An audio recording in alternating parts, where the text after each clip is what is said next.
14వ అధ్యాయము 14వ వచనం మీకు తెలియదు, మీ జీవితం పట్టికి కొంతసేపు కనబడి అందులో మాయమైపోయే ఆకులి వస్తువారు. కనుక ప్రభు చిత్తమైతే మనం బ్రతికి ఉండి ఇది అది చేద్దామని చెప్పుకున్నారు. రాయబడి వచ్చింది, రేపేమి సంభవించునో తెలియదు, రేపు దినం ఎలా ఉంటుందో మనకు తెలియదు.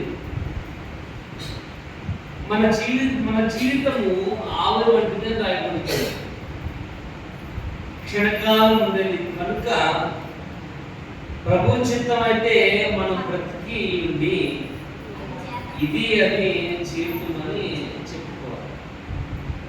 అంటే మనకున్న యొక్క ధర్మం వల్ల కానీ, మనకున్న యొక్క ఆరోగ్యం వల్ల కానీ, మనకున్న యొక్క సామర్థ్యం వల్ల కానీ మనము రేపటి దినమున ఉండగలుగుతాము అనడానికి అవకాశం లేదు.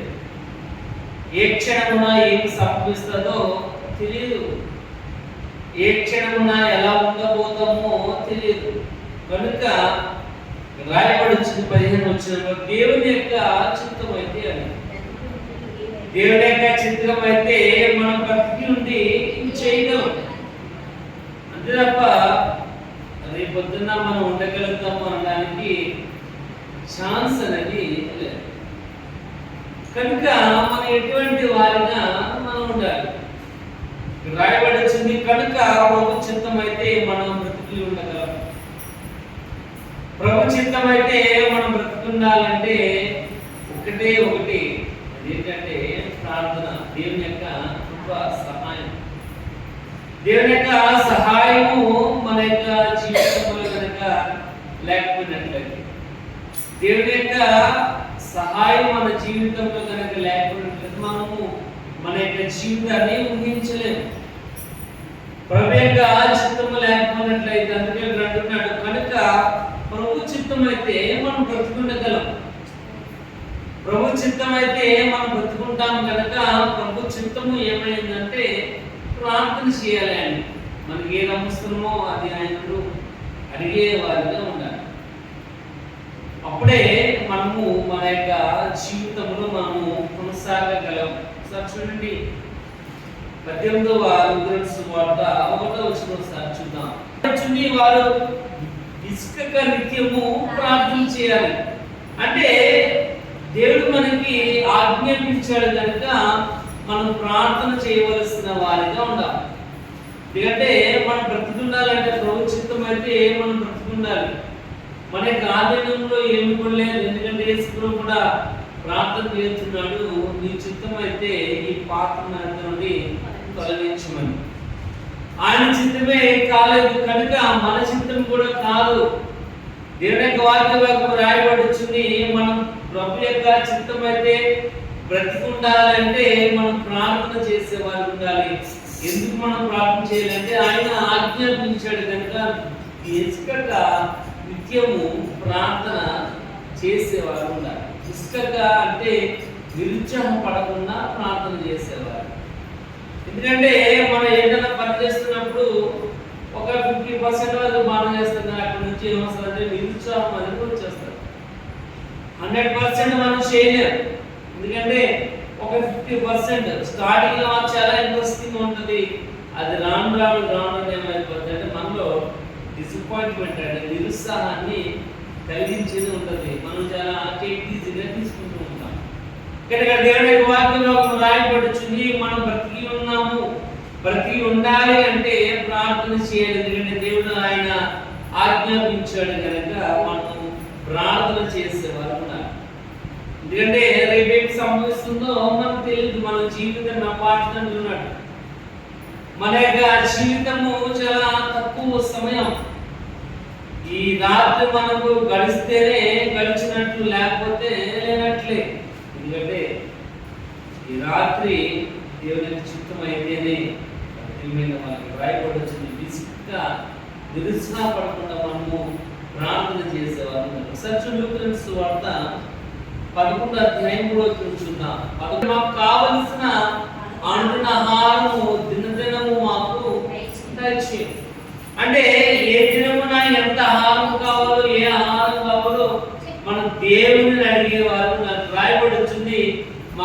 కావలసిన అనుదిన ఆహారం దినదినము మాకు దయచేయి. అంటే ప్రతి దినము కూడా మనం దేవుని అడిగినట్లయితేనే మనము ఆహారాన్ని పొందుకునే వారిగా మనం ఉంటాం.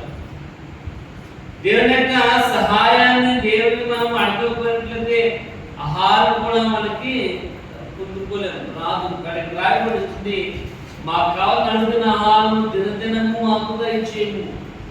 ఎందుకంటే ఆయన ఆజ్ఞాపించాడు కనుక మనం దేవుడికి ప్రార్థన చేసేవారు. చూడండి, 1వ దశలోని రాసిన పత్రిక 5వ అధ్యాయం, పత్రిక 5వ అధ్యాయము 17వ వచనం. ఇలా చేయుట దేవుని యొక్క చిత్తం. ఎలాగ చేయుట ఆయన ఆజ్ఞాపించాడు కనుక, ఆయన ఆజ్ఞాపించాడు నిరుత్సాహపడకుండా ఇంకా మనం ప్రార్థన చేసే వారిగా మనం ఉండాలి. ఎందుకంటే ఇలాగ చేయుట దేవుని యొక్క చిత్తం. ప్రియమైన వాళ్ళరా, రేపు ఏం సంభవిస్తుందో మనకు తెలియని వారిగా ఉన్నాం. రేపు దినమున ఏం సంభవిస్తుందో తెలియదు, కానీ మనము బ్రతికి ఉండగలగాలి అంటే దేవుని యొక్క చిత్తమై ఉంది. దేవుని యొక్క చిత్తమై ఉండాలి అంటే ఒకటి ఇక్కడ రాయబడుచున్న మాట, ఆయన ఆజ్ఞాపించాడు కనుక మనము ప్రార్థన చేసే వాళ్ళు ఉండాలి.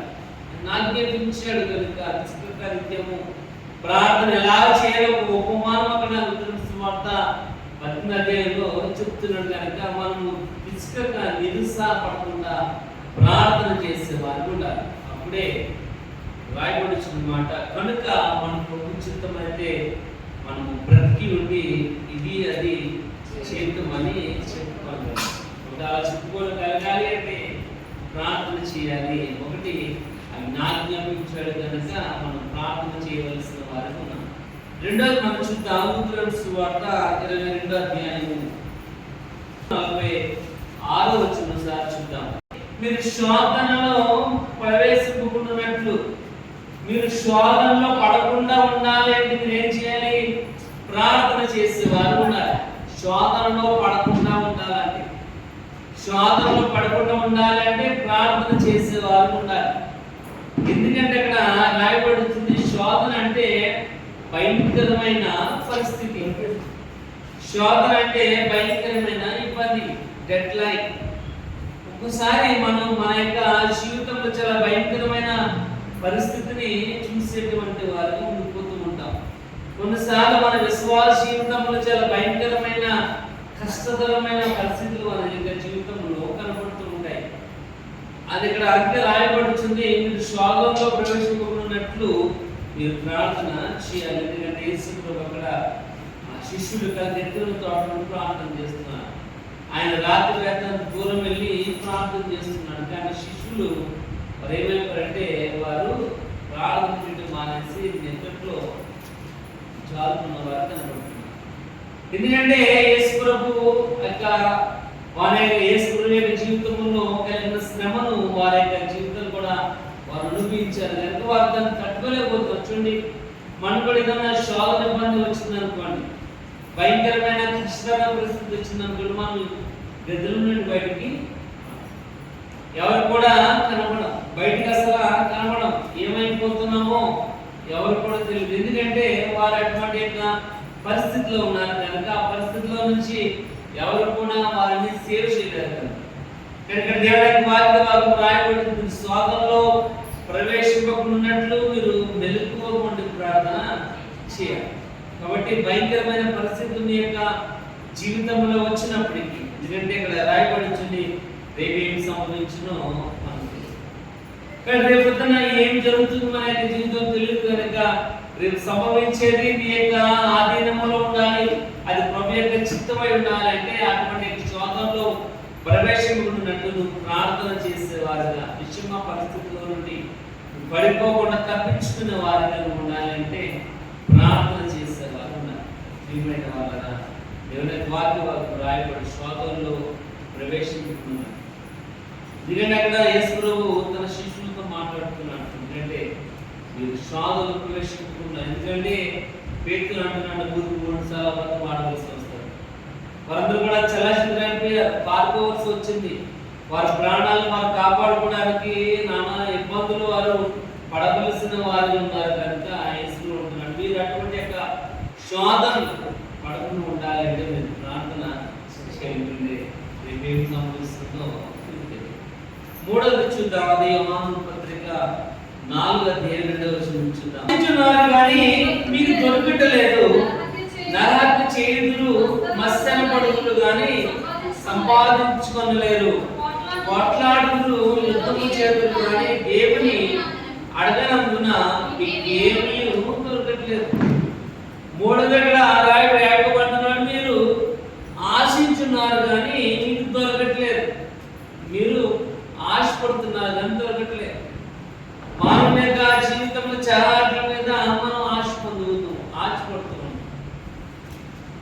రాయబడుతుంది, మీరు ఆశపడుతున్నారు కానీ మీరు దొరకట్లేదు. రాయబడుతుంది, నరహత్య చేయుదురు కానీ సంపాదించుకోలేకపోతున్నారు. నరహత్య డబ్బుల కోసం హత్య చేస్తున్నారు, బంగారం కోసం హత్య చేస్తున్నారు, కానీ దాన్ని సంపాదించుకోలేకపోతున్నారు. రాయబడుతుంది, పోట్లాడుదురు దేవుని అడగనందున పొందుకోలేకపోతున్నారు.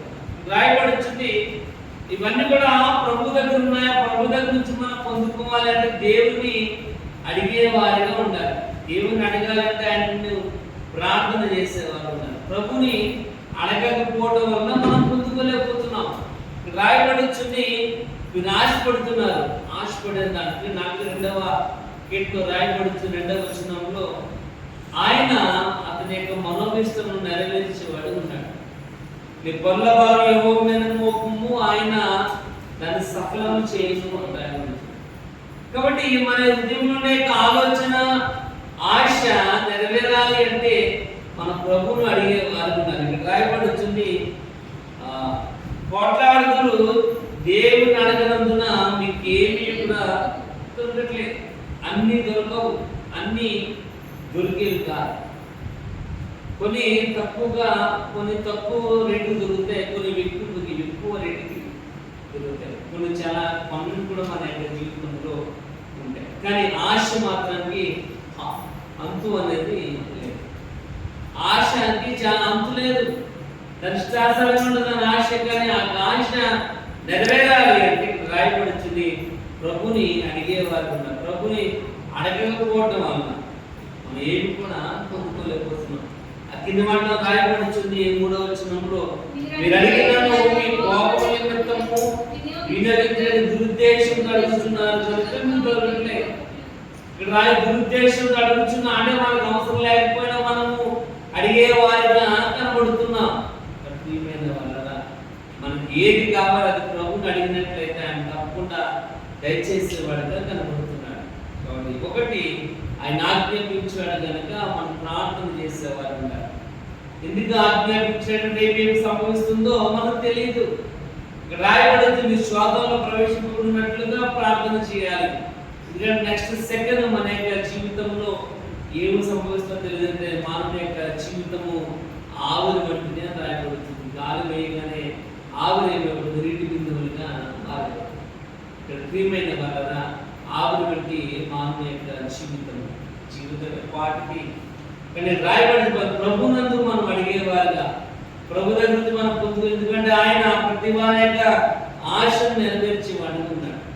ఇక్కడ మన యొక్క జీవితం, మన యొక్క ఆశ నెరవేరాలి అంటే మనము ప్రభు నుండి పొందుకునే వారిగా ఉండాలి. అంటే ఆయన అడిగే వారిగా మనం అడగాలి అంటే ప్రార్థన చేసేవారు ఉండాలి. ఎందుకంటే మనం బతికి ఉండాలి అంటే మనం అన్ని పనులు చేసేవారు ఉండాలి అంటే దేవుని యొక్క చిత్తమై ఉండాలి. అంటే దేవుని యొక్క చిత్తం ఏంటంటే ప్రార్థన చేయడం, ప్రార్థన చేసేవారు ఉండాలి. 4వ చూద్దాం, ఫిలిప్పీయుల రాసిన పత్రిక 4వ అధ్యాయం 6-7 చూద్దాం. ఫిలిప్పీ దేని గురించి చింతపడకుడి, ప్రార్థన దేని గురించి కూడా చింతపడుతుంటున్నాడు. దేని గురించి కూడా చింత ఏంటంటే అవిశ్వాసానికి గుర్తు. విశ్వాసం లేని వాడు మాత్రమే చింతపడతాడు, కానీ విశ్వాసం ఉన్నవాడు మాత్రమే చింత అనేది పడడు. మనం చింతిస్తున్నామంటే మన యొక్క జీవితంలో ఏం లేదంటే నమ్మటి నీ వలన నమ్మువానికి సమస్తం కూడా సాధ్యం. విశ్వాసము ఇక్కడ రాయబడుచున్న మాట దేని గురించి కూడా మీరు చింతపడద్దు. ప్రతి విషయంలో ప్రార్థన విజ్ఞాపన కృతజ్ఞత పూర్వకంగా ఉండాలి. రాయబడుచుంది. చింత అవిశ్వాసానికి గుర్తు. విశ్వాసి అనేవాడు చింతపడ్డాడు. ఎందుకంటే దేవుడు ఏ సమయంలో ఏది ఇవ్వాలో అది దేవుడు అతనికి దయచేసే వాడుగా ఉన్నాడు. కానీ చింతపడినంత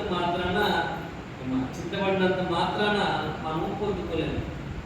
అవిశ్వాసం ఉన్నంతసేపు మనం ఏం కూడా పొందుకోలేము. రోమీయుల పత్రిక 14 అధ్యాయము 23 చూద్దాం. రోమ 14:23. విశ్వాసము లేనిది పాపం వల్ల వచ్చి జీతం మరణం. ఆజ్ఞ అతిక్రమమే పాపం. కానీ ఇక్కడ 23 రాయబడి వచ్చింది, అనుమానించు వాడు తినేలా విశ్వాసం లేకుండా తినండి. ఏంటంటే అనుమానించి తినేవాడు. మనం కూడా కొన్నిసార్లు ఏంటంటే అనుమానంగా తింటూ ఉంటాం. అంటే అనుమానంగా తిన్నా వద్దా, తింటే ఏమవుతుంది, తింటే ఏదో అవుతుంది అని అనుమానంగా తినడం వల్ల ఏమవుతుందంటే ఏదో జరుగుతుంది. కానీ ఇక్కడ రాయబడి వచ్చింది, కనుక దోషం తీర్పు మందును విశ్వాసం మూలము కాని ఏదో అది పాపం. విశ్వాసం లేకపోతే ఏంటంటే పాపం. కాబట్టి చింతించే అవిశ్వాసం గుర్తు. కాబట్టి మనం దేని గురించి కూడా చింతపడవద్దు. ఎందుకంటే మత్తయి సువార్త 6 అధ్యాయము 25 రాయబడి వచ్చింది, ఆకాశ పక్షులను అనుచుకుడి, అవి విత్తవు కొయ్యవు, కొట్లలో ధనాన్ని సమకూర్చుకునవు, కానీ వాటికి ఏ సమయంలో ఏది కావాలో ప్రభువు దానికి దయచేసి వాడికి కనపడుతుంది. అడవి గడ్డి పూలను చూడండి, అడవి పూలను చూడండి, అవి ఎవరు కూడా నీళ్లు పోయడానికి ఎవరు కూడా దాన్ని సంరక్షించారు. కానీ ఉదయకాలంలో అది ఎంత పచ్చగా ఉంటుందో చక్కటి పూలు పూస్తుంది. ఆ విధముగానే రాయబడి చిన్న మాట ఏంటంటే చింతపడుతుంది. చింత యావత్తు దేవుని మీద. ప్రియమైన వాళ్ళ, ఎందుకంటే రేపు ఏమి సంభవిస్తుందో మనకు తెలియదు. ఇక్కడ రేపు దినమున మనం ఎలా ఉంటామో తెలియదు కనుక దాని గురించి మనము చింతపడటం కాదు. కానీ ఇక్కడ రాయబడుచున్న మాట, నువ్వు చింత జయించాలి అంటే నువ్వు ప్రార్థన చేయాలి. చింత అవిశ్వాసం గుర్తు కనుక విశ్వాసం మూలంగా కానలేదు అని పాపం అంటున్నాడు. కానీ మనం అవిశ్వాసంగా ఉండి పాప భారాన్ని మనం నెత్తి మీద పెట్టుకోవడం కంటే ఇక్కడ రాయబడుచున్న మాట చింతను జయించే వారు ఉండాలి. ప్రతి క్షణము కూడా రాయబడుచున్న మాట, ప్రతి క్షణము కృతజ్ఞత పూర్వకంగా ఈ ప్రార్థన వెనుకము దేవునికి చెల్లించేది. ప్రియమైన వాళ్ళు ఇక్కడ రాయబడుచున్న మాట అదే మద్రాసులో 7 రాయి పాటికుడి మీద వేయబడుతుంది, మెదడు మీకు దొరుకుతుంది, అడుగు ప్రతి వారికి.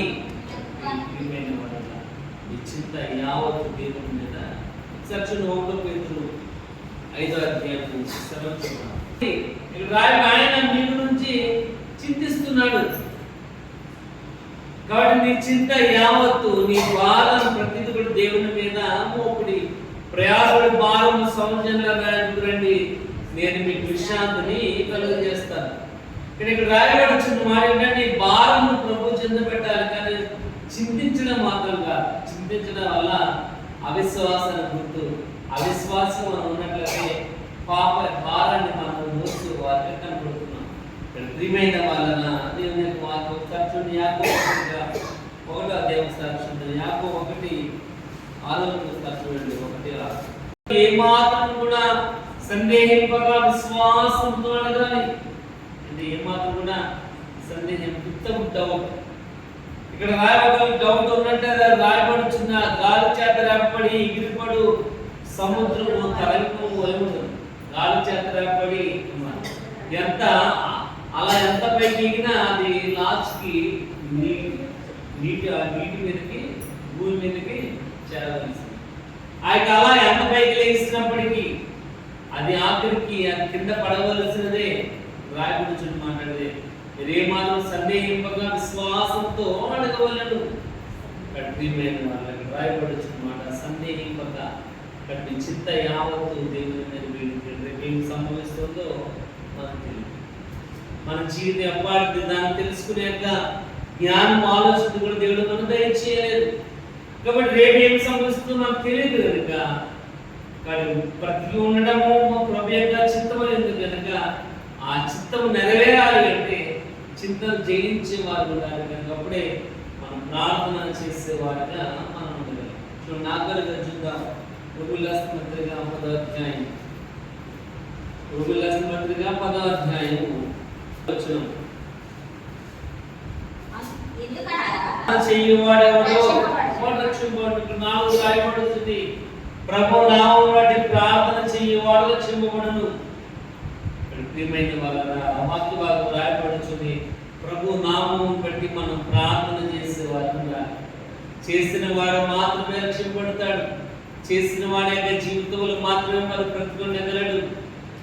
కాబట్టి నేను కాబట్టి నా వల్ల కాబట్టి నా ఆరోగ్యం నాకున్న స్థితిని బట్టి స్థామతను బట్టి అనుకుంటే మాత్రం దగ్గర రాయబడుతుంది, ప్రభు నామం బట్టి ప్రార్థన చేయవాడెవడో వాడు మాత్రమే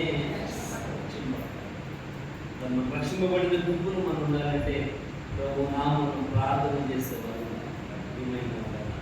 విశ్వాసం లేని దేవునికి లేని కూడా చదువు శాస్త్రం చెప్పలేసిన తప్పుల దేశము ఆలోచన విశ్వాసం లేకుండా దేవునికి బిడ్డ అసత్యం. దేవుని వద్దకు వచ్చేవాడు ఆయన ఉన్నాడని నమ్మాలి. ఆయన దగ్గర వచ్చినప్పుడు ఆయన ఉన్నాడని నమ్మినట్లయితేనే రాయబడుతుంది రక్షింపబడిన వారు అతని ఫలము నిలిచి ఉంటుంది రాయబడుతుంది.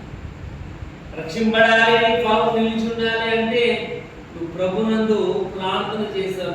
అందుకే అంటున్నాడు, ఎందుకనగా ప్రభు నామం బట్టి ప్రార్థన చేయవాడెవడో వాడు రక్షింపబడును.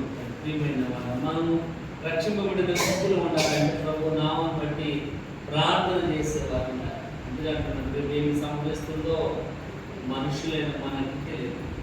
మనుషుల యొక్క జీవితము ఎప్పటిది కాబట్టి ఆ జీవితం వెరీ షార్ట్ టైం కాబట్టి వెరీ చిన్న సమయంలోనే. అందుకే 12వ అధ్యాయము ప్రసంగిలు అంటున్నాడు 2వ వచనంలో, ఈ బాల్య దినమందు సృష్టికర్తను విస్మరించు.